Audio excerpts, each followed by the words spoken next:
You are welcome to another video. Yes, you're welcome to another video.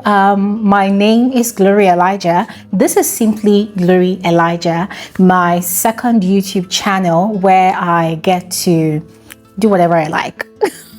Yes, I get to do whatever I like, unlike my other YouTube channel where I get to review, analyze, have conversations about movies, reality TV shows, and trending social topics. Yeah. So on this channel, it's just basically a different safe space for me where I get to do whatever I like, talk about whatever I like, and go wherever I want to go. Yes. So if you are a familiar, you are especially welcome. But if you are new here, you're just stumbling on this video for the first time, thank you so much for having faith.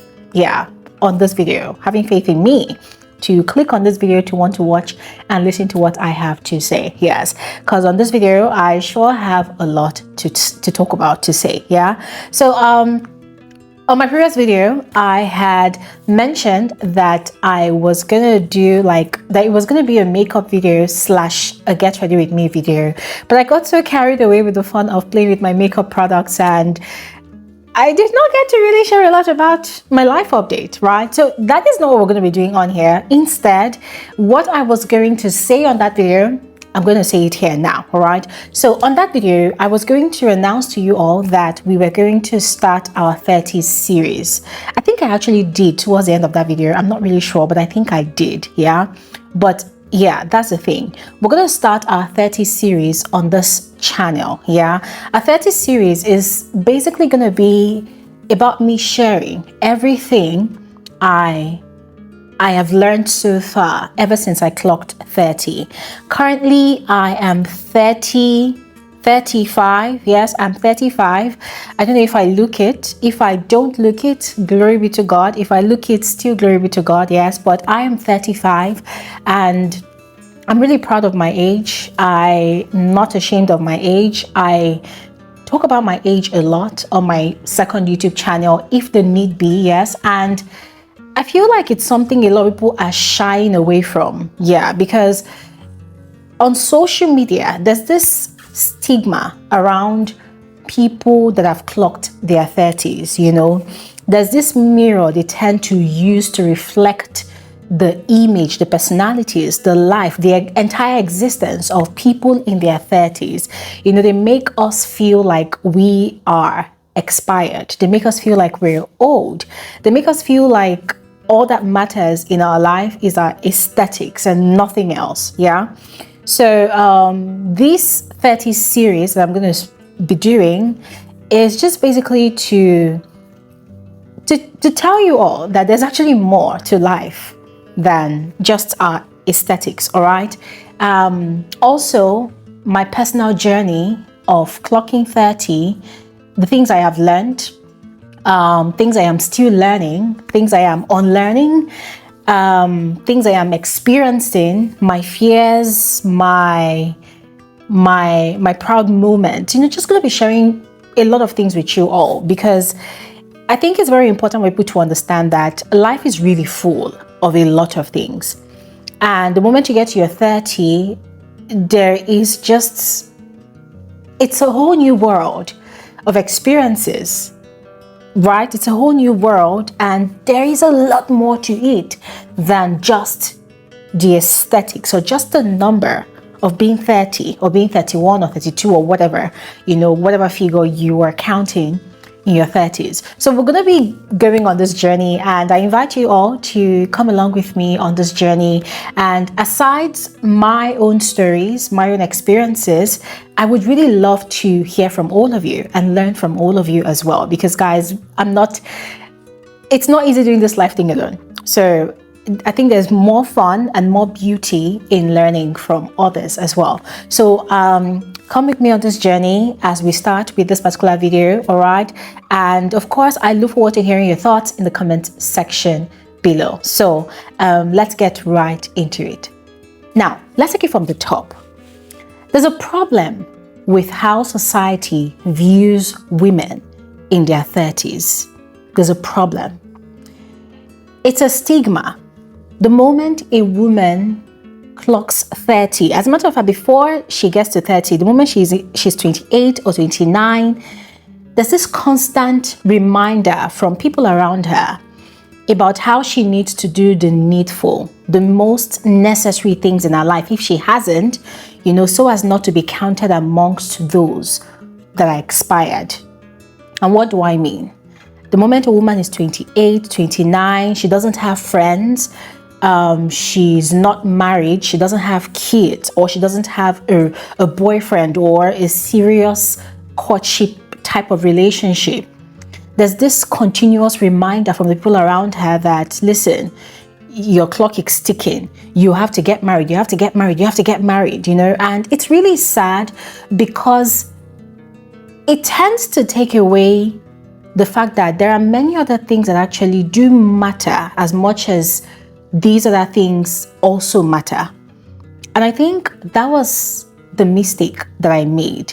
Now, I'm quite lucky that the kind of family I come from, nobody has been putting pressure on me to get married. My dad is late, and my mom is not that type of person that would be putting pressure on you and telling you, oh, go and get married, your clock is ticking. My mom is not that kind of person. My mom is more of the type of woman that wants to see you prosper, that wants to see you succeed, that wants to see you getting your bag, like you're comfortable, you're doing well for yourself. But she's also praying for you to get married, to settle down. She's also reminding you maybe once in a blue moon that, hey, what's up? Is there anybody around the corner that you want to introduce to us? But she would never ever put on you that kind of pressure to get married. And I am grateful for that. But I've seen a lot of women out there that are not as lucky as I am, in the sense that a lot of them, they get this enormous pressure from family, from friends, from people around them, reminding them every single day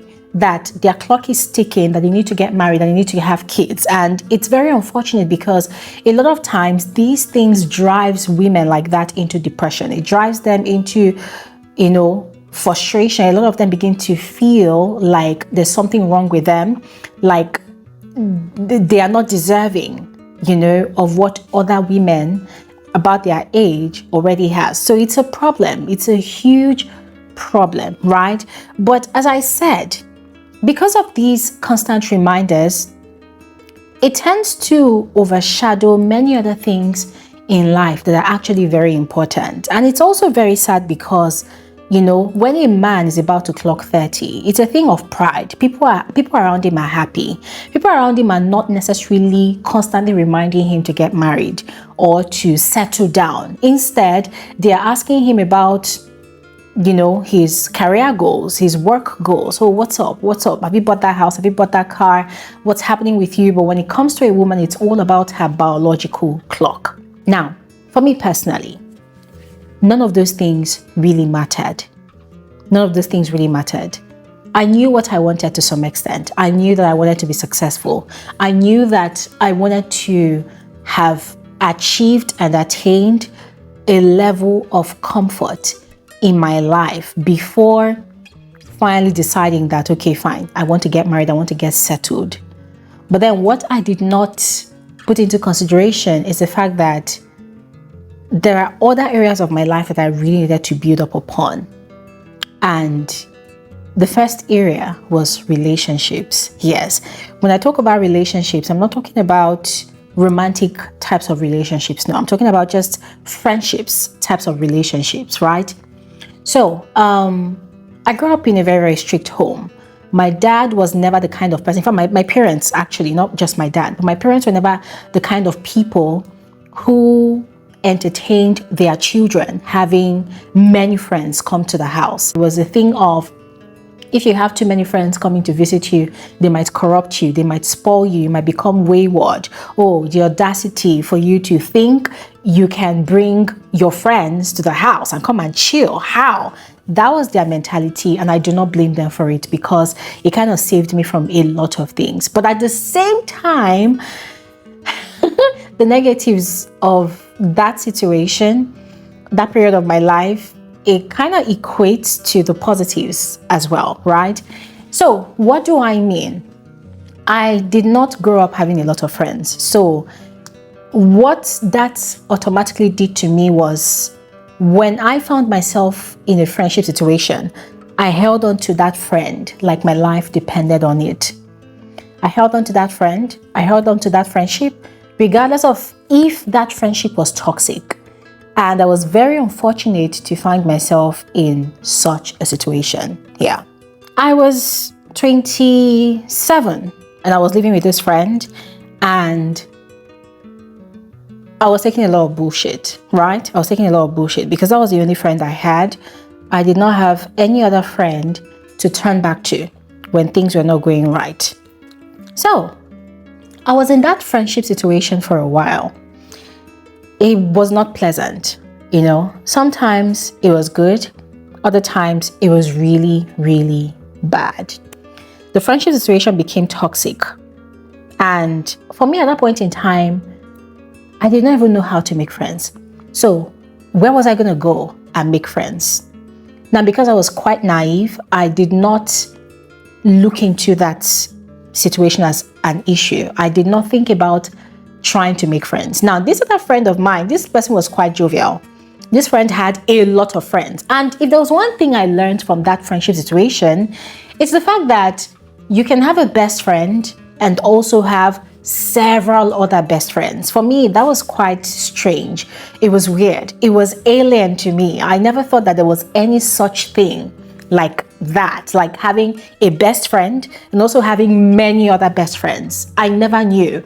For me, it was just weird. But that was the type of friendship I had. Now, fast forward to when I clocked 30. My friendship situation with this other person, it fell out. I moved out, or I was thrown out and I moved out. You know, thankfully I got my own place, and then I became friends with another person. Now, this one was worse because this person, I don't know if this person, anyways, I'm just going to say this person was much more exposed than me, right? So this friend knew how to have friends, in the sense that this particular friend knew how to have a best friend or two best friends, and then had so many other acquaintances. So this friend could go out with so many other friends and still come back and be friends with these two best friends, and go out with this particular best friend and go out with this particular best friend. I mean, this person was so good at doing it. It was strange to me. It was alien to me. And it was so strange to me because for me, I saw this person as my best friend, my only friend in the whole wide world. But this friend did not see me like that. So I was making the mistake thinking that I had a best friend, but that friend did not see me as a best friend. So I had to sit down and analyze my situation. I realized that, this person I thought was my best friend only had me as a friend whenever she needed to have a serious conversation about her relationships. So I was very good at giving advice. I was very good at bringing out the best in this person. I was very good at encouraging this friend to chase her dreams. I was very good at being the hype man or hype woman to this friend I thought was my best friend. Now, what I did not realize was that she, on the other hand, she had me just as a hype woman, but then she had friends for different situations and occasions. She had friends that were aesthetically pleasing like her because she was a model or whatever. So she had friends that were aesthetically pleasing like her, that were into the type of lifestyle that she was into. So she had those type of friends for going out, for going clubbing, for hanging out. And then she had friends that she would probably discuss serious things like business with. So she had friends for everything. I did not. And I did not realize that she was being smart about her choices, about her social circle. She was building her social circle. As a matter of fact, she had built a social circle and she was thriving in it. I did not know anything about social circles. I did not know anything about building a social circle. I could not fathom it. Remember, I said I did not have a background in that. I was not social. I did not have a background in it. And so I did not know how to go about it. This went on for a while. I mean, it was so bad that tragedy struck in my life. I lost my dad, and then like 3-4 months later, I had lost my eldest brother. Those were very horrible seasons for me. And this person that I thought was my best friend never showed up, did not even come up at all, like did not show up, did not call me, nothing. Her excuse was that she had her own issues that she was dealing with. And that really broke me, that really hurt me. So I kind of separated myself from this person. But later on, this person came back, and me, because I did not have friends, I wanted to keep my friendship. And I am very good at making excuses for people. If someone did something to me, I'm very, very good at making excuses for them. I created excuses for this person that, oh, she's also human, blah, blah, blah. Now, whilst all of these things was happening, I still did not have my own social circle. I did not have a circle. I did not have a square. I did not even have a triangle. I had nothing. This person, I still saw this person as my friend. And also because I just got preoccupied with work, because aside relationships, I was also thinking about my finances. I needed to get my bag. I needed to get my finances up. I wasn't particularly doing great, but I was doing okay. So I really needed to get my finances up, But it still wasn't easy. It wasn't at all. It wasn't. So in the course of chasing the growth of my finances, I couldn't be social. I wasn't going out. Still not really going out.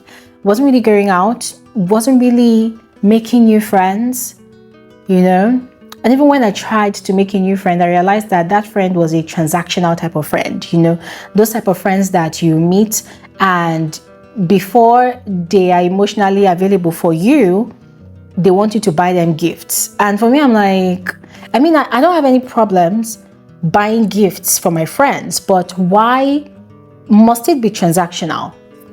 So for me, that kind of friendship wasn't for me. I cut it off immediately. I don't have time for bullshit, So, about my romantic relationship, as I mentioned before, I realized that the agreement that we had before, it wasn't going to work for me in the long run. It wasn't going to work for me. It was shredding me apart. I was not happy. Guys, it was just a mix of everything. I was happy, but I was not happy. And so I realized that, there has to be a definite decision that has to be made. And the decision was not being made. So it became a thing of, this decision has to be made or we split. And that was what happened. So what's the point of telling all of these stories? What's the point of sharing all of these explanations, all of these details? It's basically to tell you that in your 30s, right? If you haven't been able to define your friendships, if you haven't been able to define your romantic relationships, it's going to be really hard for you.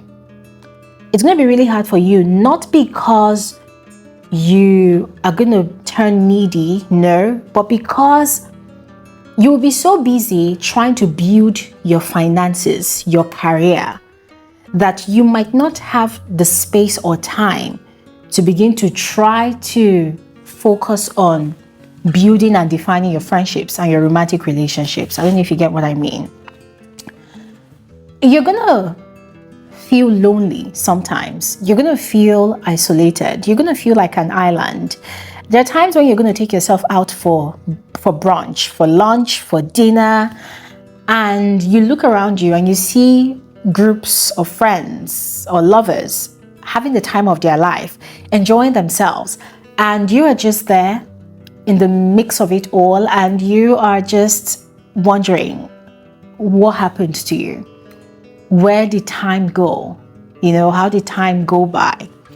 And I say this because I did not realize that was what I was doing. I think I have a problem where once I become friends with one person, I invest all of my energy in that one person. And then when the relationship goes south, I go back to my shell. I'm an island all over again.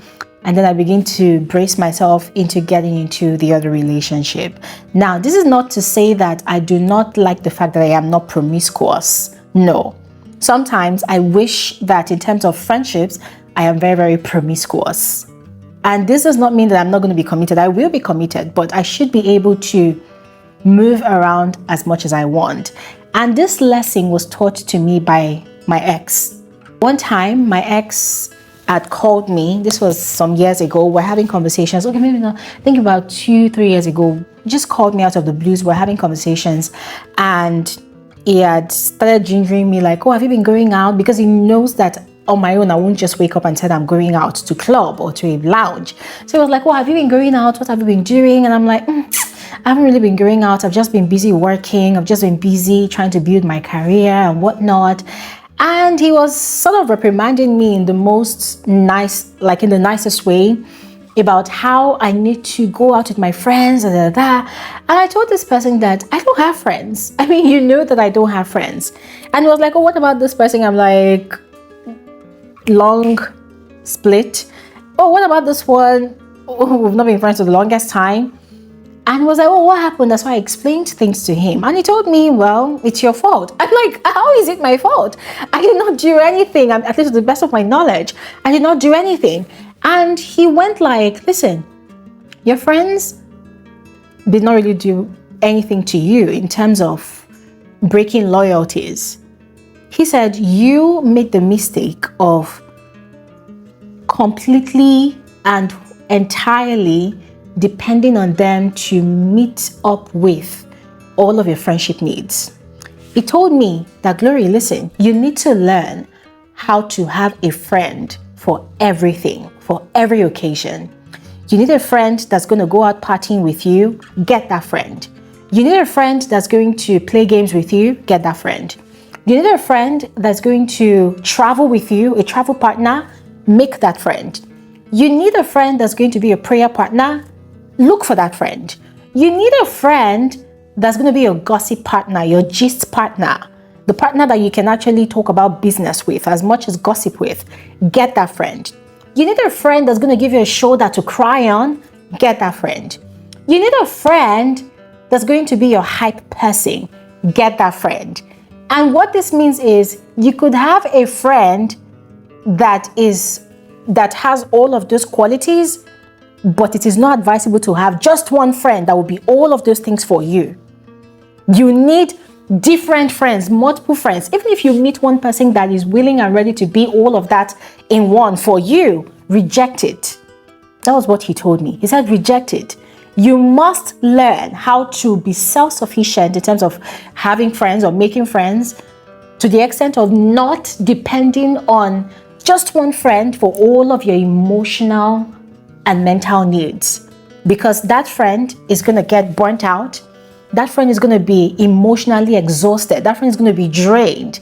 At the end of the day, if you yourself are not capable of giving back in return all of that energy that friend is giving to you, that friendship is going to break up. It's going to split, and you will be left hurt." And he was right. As much as that my ex was just very annoying, he was right. He was right. He said, "Go out there, make friends, look for people that love to party, and tell them that, oh, whenever they want to go out partying, you want to be a part of it, they should invite you. And when they invite you, make sure you show up. And when you show up, make sure you go out there with your own money. Make sure that sometimes you are the one to pay for the drinks. Make sure that sometimes you are the one to give everybody a good time. Make sure that sometimes you are the one that gives everybody a great night or a great time if it's during the day. Make sure you're generous. If you cannot afford it, sit at home. But if you can, make sure that you're generous." And he was right. By God, I wish he wasn't, but he was right. And so, as much as I would hate to be that girl that takes advice from my ex, I had to. I took his advice. I did, because he was right. He wasn't wrong. He wasn't lying. Because by the time I sat down, took our time to analyze everything he advised me, I realized that probably consciously or unconsciously, that was what my ex-best friends were actually doing. They were building their social circle. They were meeting people for the different reasons that they needed. You know, they were practicing these things, whether consciously or unconsciously, I don't know, but they were doing those things. And I also realized that it was very important. Yeah, very important. So, once again, the essence of telling you all of these things is because these are lessons that I have learned, that in your 30s, or maybe before you get to your 30s, you need to have settled this area of your life, the area of friendships and the area of romantic relationships. You need to have settled it. I'm not saying that you should have settled the area of romantic relationships because you are hoping to get married. It's not by force. If you don't want to get married, fine. If you want to get married, fine. If you want a partner so that you people can make babies later, it's fine. Whatever reason you have, but you need to have settled it.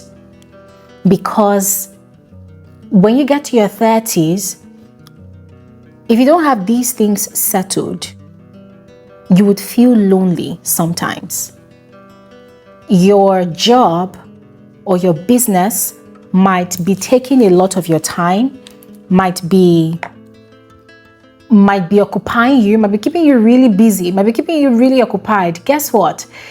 All those things are very important. Don't get me wrong, they're very important, but this is what they are. They are like the busy bees in your life. You know, there's a lot of noise, there's a lot of loudness, a lot of sound. But the moment you take a breather from your job, you take a breather from your business, take a breather from everything, and you sit down in silence, trust me, the silence gets louder. The silence gets louder. It's so loud. And sometimes it's shocking because it shocks you sometimes back into reality and you're wondering like, oh my God, what's happening?